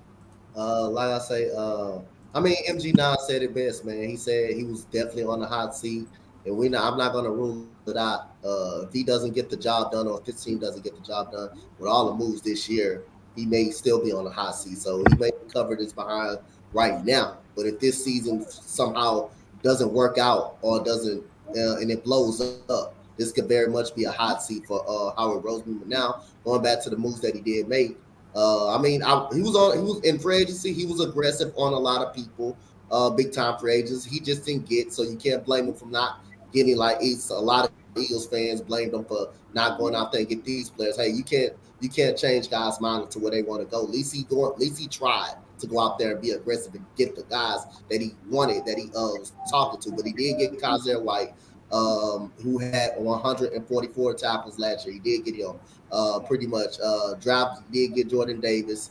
I'll say he did come out with AJ Brown, even though I thought the Eagles did want a receiver. That was clearly in the draft. But once the receiving board started to get a little thin, he made a move. And plus, AJ Brown was not happy with his contract situation in Tennessee. They tried to lowball him. He didn't go for it, so he saw a big opportunity, and he traded back, and he used all those picks and capitalizing on it, which is everybody thought that was Ryan Tannehill's fault. No, that was not Ryan Tannehill's fault. The organization did not want to pay AJ Brown his money, and they tried to lowball him, and he said, "No, I'm not doing it." And the Eagles took advantage.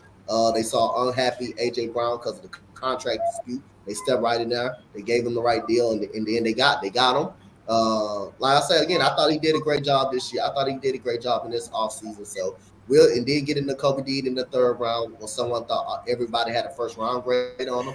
I thought they had a successful offseason. But again, man, we gotta these names and all these names. They are very good. They're solid. They're pretty good. But let's see what's gonna happen on the field and stuff like that. Again, like Gina said, yeah, they can work out. Every team is doing that. Every team is working out. Every team is running. Every team is throwing 7-on-7. That's all impressive. It's different between off-field chemistry and on-field chemistry. On-the-field chemistry is different. Some superstars cannot coexist on the field. So we gotta, like I say, we gotta calm down. We know they're working out. Every team is working out hard. But on-the-field chemistry is very much different than off-the-field chemistry, regardless if you're brothers, if you're best friends. Some of that may not work on the field, but we're gonna definitely see this season. Yeah, we definitely will. We definitely will. Big play Slay. What are your thoughts on the upgrade made to the team this offseason, and what's your outlook? Yeah, we made a lot of good moves, underrated and like high moves, high player value moves. But my outlook on this team is right now, there's no excuses. We have to win a playoff game. I swear to God, if we lose another playoff game, I don't want to hear that. Jalen Hurts is inexperienced now. He's in the big leagues. Don't be saying BS like that no more, man. You have to, start like saying stuff towards him if he can't win you those games and like prove you that he's this franchise quarterback. And everyone wants to see him as a franchise quarterback, but it's just times where like last year a lot of people made excuses towards some players, and I'm not a fan of that, bro. And I could be different on how I seen Buffalo, but Buffalo, that was an overtime rule, right? I can't even say that was them. They performed good, but the difference with that to us is we had a lot of games where we just didn't look like a good team, and I'm sorry, bro. Some of that does go to Jalen Hurts because the offense could be bland, but I understand it's your first year starting, but there are times where you have to like really prove yourself. As just like a quarterback, and I'm not gonna put everything on him. It's just that like the outlook of this team is you have to start winning crunch time games, bro. You have to start doing that, bro. And if we can't get to the playoffs this year, or if we can't even win one playoff game, bro, it's gonna be a lot of media and hate towards Philly this year. It's gonna be a lot of people watching, bro. You can't have another 9-8 season. Mm-hmm. And if you do that, some changes got to be made. Like I said again, Gonna be a lot. I always said, I'm not a big coaching critic. I'm more of a player critic. Because like I say, coaching comes a lot in putting these guys in the situations that they need to be put in. But also, the player got to go out there and do their damn job, whether it's the play call or not. If you see an opening, the player still got to go out there and do their goddamn job. They got to go out there and do their goddamn job at the same time. So it goes both ways on that one. So I'm not a big fan of always making excuses, just to try to trick the player and thinking that these players are good. Now, again and again, the most criticized position is the quarterback, regardless if it's the play caller or not. You go out there throwing interceptions and making those mistakes over and over again, the quarterback is going to always get the blame. It's going to always get most of the criticism. That's just what it is. Now, I believe Jalen Hurts, he can become a top 10 quarterback, but still his decision making got to still improve, regardless if it's the play call. His decision making still got to improve a lot more. Now, he done some great things last year, and I just want to see more improvement on decision making, regardless if it's the play calling or not. Yes, the play calling was terrible last year. It was god awful, but Jalen Hurts got to help himself out too by his decision making and stuff like that. And I expect it to be better this season.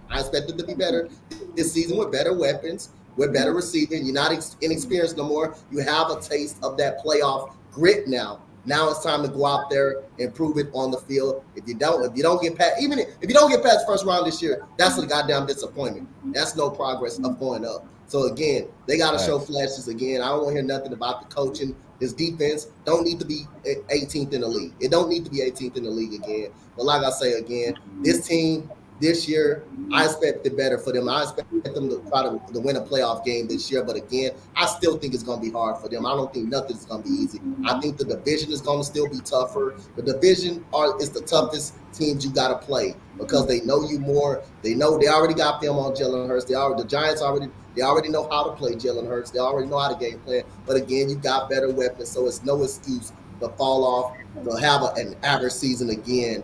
And like I say again, I mean, I agree with everything Slay said, but except of the Buffalo Bills. Now, if the Oh defense play nah, we better, ain't even I gonna don't get want to to hear shit that. We about ain't the even gonna overtime get rule. I don't want to hear nothing about the damn overtime rule. The rule is the damn rule. That defense played Yeah, better, they wouldn't be in that damn it is situation. what it is. Now It it's is. changed. Now, hey, we can go It about our is what business. it I don't is. want to hear nothing about the overtime rule. That's an excuse.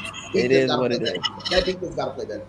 Yeah, but like no, Dante, like about what you were saying about us, like I don't want to hear no excuses with Jalen Hurts, bro. If he can't hit him if he cannot hit Wes Watkins on a wide open streak down the field, I don't want to hear no BS, bro. He missed him twice, no, 3 times actually. He missed him 3 times, with wide open streaks down the field, bro. And it was both in the Bucks game, bro. In the playoff game, he missed them twice on a streak, bro. And that just pissed me off, bro, because you're wide open, bro. How can't you find this dude, bro? If you're an NFL quarterback, you're supposed to hit that. I don't care if this is first year starting, dog. Like you're supposed to hit those wide open throws, man. And it happened twice, so I don't want to hear that BS again, bro. It's just times where I can't really say like good things about Jalen Hurts, but I can still because of his leadership and all that other stuff. But there are times where he just What you been can't say, he's better than Daniel Jones without a shadow. Yes, you can say he's better than Daniel Jones. yeah. Now I You can definitely say that. Yeah. I mean, like I say, I believe Jalen Hurts got all the tools and the skill set. Like ECG said, to be a top 10 quarterback in the league. Even I saw some of the tools and traits and stuff, and what makes him more tougher is his legs. What makes him more tougher because of his legs. That what makes him more tougher. But again, he got to be a better decision maker. When you see an open guy, regardless if the scheme, if the play calling, if you see an open guy, you got to hit that open guy. You just got to hit him. And there was too three many times he missed possessions. them. If you was too many possessions in the Tampa Bay game that he did not hit the open guy, they played man to man pretty much the whole game. They stacked the box and stopped the run. They was 1-on-1 all game long, and the receivers was not hit when they were wide open. And Jalen Hurts is sometimes you just gotta see that, man. A lot of times you just gotta see it, and you just gotta trust in your arm. You gotta rip it. But also that's noticed in the receivers he got as well. Devonta Smith is the only reliable receiver really he got. He had Quest Watkins, he had got him, but they were wide open. You still got him. They were wide open the whole game. You still got him. Now he's got better weapons now, and like I say, let's see if he's gonna improve it this year. But like I said, he has all the tools and the skill set to be a top 10 quarterback. I just want to see, I just want to see the field vision improve and the decision making improve. That's all. It's not much. Bro, he missed them twice down the field, bro. I swear to God, if that same thing happens this year, I'm not gonna hear none. I don't want to hear no excuses, bro. If Yeah, we Jalen all Hurts know can't hit Hurts, that, Hurts bro, has to improve. We all know he took the steps that he needs to do this offseason. We all seen it. Now we just need to see it translate onto the field. But Dante, let me get your thoughts. I think someone's lunch is ready. Let me get your thoughts. What did you think about the offseason moves we made, and what do you see in the Eagles for this season coming up? I just hope at the end of the season you don't cut some of the players that you brought in because of poor performance. Now, let's let's really break this down into perspective. Most recently, and as history repeats itself, this is not college, like I told you. So just bringing players in that can shine is not going to make your team shine. We saw it with the Browns most recently. Did not end up being the team that everybody thought when they put that team together. Everybody was like, "Oh man, they're going to the Super Bowl." What ended up happening? The last 3 years, they ended up shitting the bed every freaking year from there on out. I just hope the same thing doesn't happen to the Eagles. Now let's get to the negatives before I get to the positives. The negatives is you are putting a lot of pressure again on a quarterback that literally just started for one full season. I don't count those 4 games he played the year before with all that controversy going on. The season that he had last year was a great evaluation point of how and what things need to be done for Jalen Hurts in the offseason. Now, You bring AJ Brown in. That's great. Now you go to the defensive side of the ball. Everybody knows there was all kinds of holes that need to be plugged in there. Then you go to the draft. Then you start plugging in the Jordan Davis and the Kobe Dean and the Grant Calcaterra and the Cam Jurgens pick, you know. So those to me, the negative about all that is you have a ton of new and fresh blood on your team. The biggest negative for me out of everything is what is that coaching staff going to do? Is Sirianni going to change up the play call and make it more dynamic than it was last year? You don't win in the NFL if you're predictable. Johnathan Gannon, what scares the hell out of me about what he's saying about he wants to move to a hybrid defense, you were in a cover zone defense that could work with the right pieces around. And now I think because you and shout out to Howie for doing everything that he can. I think everything that he was doing was like, we got to restructure the salary cap. We got to get as many players in here. I don't want to lose my job. I want people to have faith in our team again. Great PR move, but does it really make sense when you have Johnathan Gannon saying that I want to move to a hybrid style defense? Now it's just confusing on what pieces that you're going to put in place. To me, that would be a lot as a defensive coordinator to be like, man, we got some strengths and weaknesses on the team, but since we want to do a hybrid, some of those weaknesses can become very, very apparent because you didn't just narrow down the players that would fit in your scheme. Now let's move on to the positives, right? Or the other negative too is drafting Jordan Davis and Nakobe Dean. I'm saying it here. Drafting Jordan Davis, who doesn't have a lot of tread on the tires, is dangerous. Drafting Nakobe Dean, that already, I don't care what the doctors say, I don't care what any of that says, that could be hearsay. There's a reason why he was picked in the third round from all these NFL teams. A smoke screen is just waiting a round later. He rated 2 full rounds to be picked up when he was a Dick Butkus Award winner. Like, come on, man. There's obviously something there. We cannot go into the expectations of thinking that all 7 of those or all 8 of those Georgia players that got picked up in the draft are going to be amazing players because they played in an amazing scheme and played on an amazing team together. It's not going to happen. So I hope everybody that got drafted has a great career. Grant Calcaterra has concussion issues. Cam Jurgens, I have to watch more tape on him. He seems like a promising prospect. So I get that. You're going to have to replace Jason Kelsey at some point. So you're doing that for the future. Now let's go over to the positives. The positives is that you have a lot of pieces on your team. You have A.J. Brown, who's going to be a tough son of a bitch. I don't care what anybody says. The 2020 season, when he tore both of those knees, still had 1,000 yards. I think he had like 10 touchdowns and made the Pro Bowl. Then got surgery after the season. That proves what you need to know right there. If you want to bring the city toughness from Philadelphia, he embodies that. You bring the relationship with him and Jalen Hurts. You bring that into place. You already have the best offensive line in place. I could say another negative is you need to figure out who's going to be your star running back, the 1, 2, and 3. But the positive is you have a lot of depth at running back. So the offense is taken care of there. And then when you look at the offensive dynamic, A.J. Brown is going to be your intermediate short route guy that's going to get a lot of yards per catch. Devonta Smith is really good at breaking away down the field. What leaves the middle of the field open for Grant Calcaterra, for the running game, and for Dallas Goedert, who I think is still super underrated as a tight end, to open up the middle of the field. Head over to the defense. Like I said, I don't have a ton of positive things to say, but Darius Slay, great top 10 cornerback in my opinion. Kaiser White, great linebacker in the league.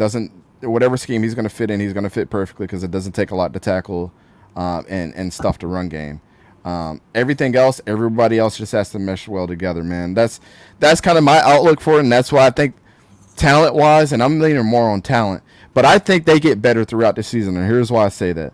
When I'm looking at how I have my spreadsheet of all my record predictions here, but when I look at their last 7 games of the season with Philadelphia, I think that they won against Green Bay, they went against Tennessee, they went against the Giants, and they went against Chicago. That's a 4-game winning streak.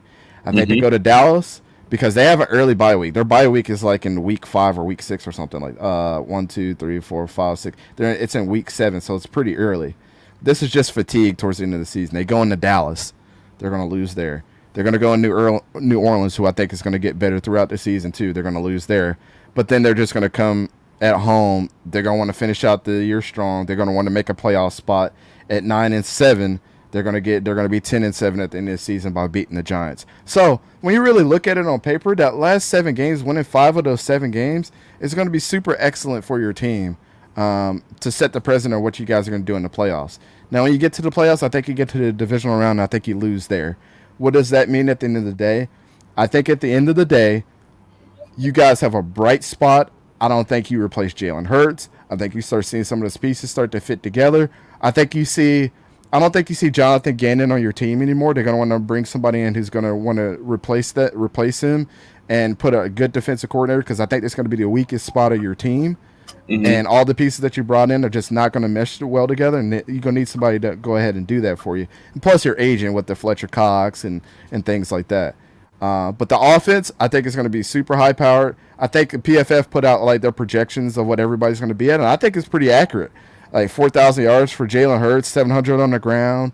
AJ Brown's going to have 1,100 yards. Devonta Smith's going to have 900 yards. I think that was pretty accurate. I don't think that was so far fetched to say. The people that don't think that's accurate don't see what exactly is going to go on. Neither did they watch Jalen Hurts in college, who learned multiple different offenses. Neither did they watch AJ Brown enough. Neither did they watch Devonta Smith enough. Neither did they realize how much talent that Miles Sanders and Kenneth Gainwell have. And they don't realize that the number one offensive line in the NFL runs through the Eagles. At the end of the day, I am not. I'm speaking like I'm a Eagles fan right now. I think you guys have a great season. I don't think you beat out the Commanders. I think they're just going to be a little bit better. But I think your run ends in the divisional playoffs. I think that you replace your defensive coordinator. And next year, you guys are going to be actually a Super Bowl contender. I'm saying that right now. I'm putting my money where my mouth is. I think this team is a Super Bowl contender next year, not this year. Bro, so if that gives you any hope, Eagles fan, from my mouth, I mean. East Coast Gridiron. I'm gonna stop Slay because I know the first thing you're gonna say. No, you were doing good. I'm gonna stop you right there. You were doing good until you got to Washington. Listen, man. First of all, let me just say this, because a lot of people just came through, and I appreciate everyone that came through. But once again, Dante, if you could just let them know, you were a fan of what team? The Jaguars. We're ass. I'm a diehard fan of the Texans. We're in the same boat. We're in the same boat as Jacksonville. So hey. And I want to make that point so that when people see, like, this isn't something like it's a take on a homer take or anything. This is someone looking from the outside looking in. And y'all my boys, man. I watch all the Eagles stuff, but I also watch all the other teams as closely as I watch the Eagles in my own team. So this is truly, and I have a spreadsheet. Like swear to God, hold on, let me share my screen, bro. If y'all don't know how serious that me and Vic and Coach and Slay, who is now part of East Coast Gridiron, let me just show you a little bit of something right here, bro. I get serious about this shit. Hold up, bam. This is my spreadsheet of every freaking team out there. I haven't filled out all of it yet, but as you see right there, 10-7 for the Eagles. I have it all filled out, bro. Like, you know what I'm saying? This is nothing but my truth coming out, man. And I'm not trying to be biased. I'm just giving you what I see and how all these teams built around. If you don't think that a lot of these teams are not coming and not doing the same things that the Eagles are doing, you're sadly mistaken. But at the end of the day, I think the Eagles can be a Super Bowl team next year if they do one thing. Get rid of Johnathan Gannon, get somebody that's going to be able to mesh that defense together. And this is going to be, I will say this, not last year's draft, but this year's draft coming up is going to be the most important draft that we see in the next 5 years. Could be. It could be a turning point for the whole league. Straight up. Wow. Listen, I'm going to say this. I'm going to have to end it on that note. That was a great point to end on. I can't do any better. Fellas, let's wrap it up because, listen, we're almost approaching 2 hours in. I want to say, first of all, I appreciate you all for coming through. Listen, Dante, Coach Dante, I appreciate you coming through at such short notice. Big play, Slay, my son. Everybody has a device. We all share it. We all have phones. We all have this. There is a setting on there called alarm. Some people may say alarm, depending on where you're from. But you may want to hit that next time, and it's the best. Take away this to Twitter app, go into that app called Alarm, set that bad boy up for you. They'll never treat you wrong. But listen, the alarm has worked for a lot of people. Bro, I wasn't even on Twitter, dog. I woke up like when I got on the stream, I would woke up like 30 minutes before, and then I'm like, Oh my God, Twitter, hold up. They just texted me like 3 times. Hold up. Let me actually get in the stream. Hold up. Listen, let's start off with you, Big Play. Let the people at home know where they can find you. Yeah. You can find me at Big Play Slay on YouTube, Twitter, Instagram, all that jazz. Hey, what's good, by the way, Benji? I see Benji in here. That's one of our Discord. What's good, bro? How you doing? Coach, let them know where they can find you, sir. Oh man, y'all can find me all over the goddamn place. All over the goddamn place. Y'all can find me at Spotlight Sports Network. I am the executive of the Spotlight Sports Network as well. Y'all can find me at the East Coast Gridiron on the East Coast Gridiron Team podcast as well. Like I say, we got a lot of great things going on over there. We let people know we here. We here. We ain't afraid to let them know that either. Y'all can also find me at Twitter, Coach Dante31. Y'all can find me on Instagram, Coach Dante31.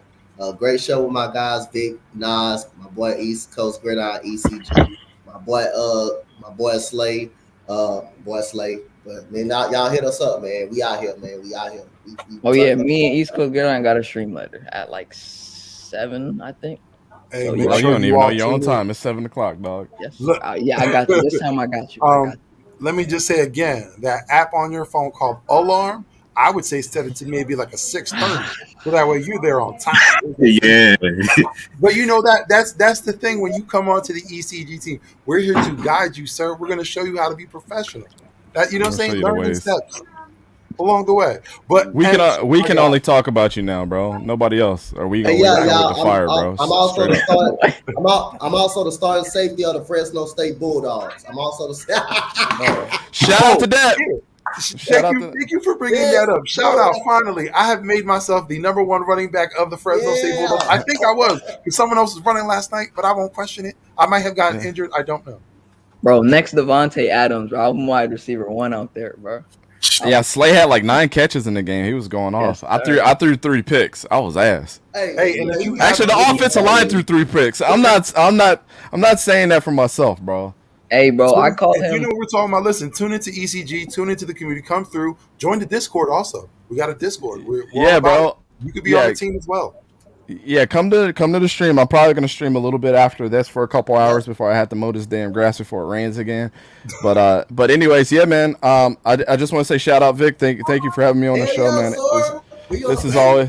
We gonna haul that back into that secondary down, sorry, even though I had to help some. I call this man D Cellular, bro. D Cellular. Yeah, people call me D Cell Dante. I know a lot of people call me ECG, but really and truly, I just want to say, you know, my man Manny, Coach Vic. Call me Manny. Yeah, bro. That's it. Hey, you pulled the name up, bro. But anyways, y'all know him as Big Play Slay, Manny, Coach Dante, Vic, man.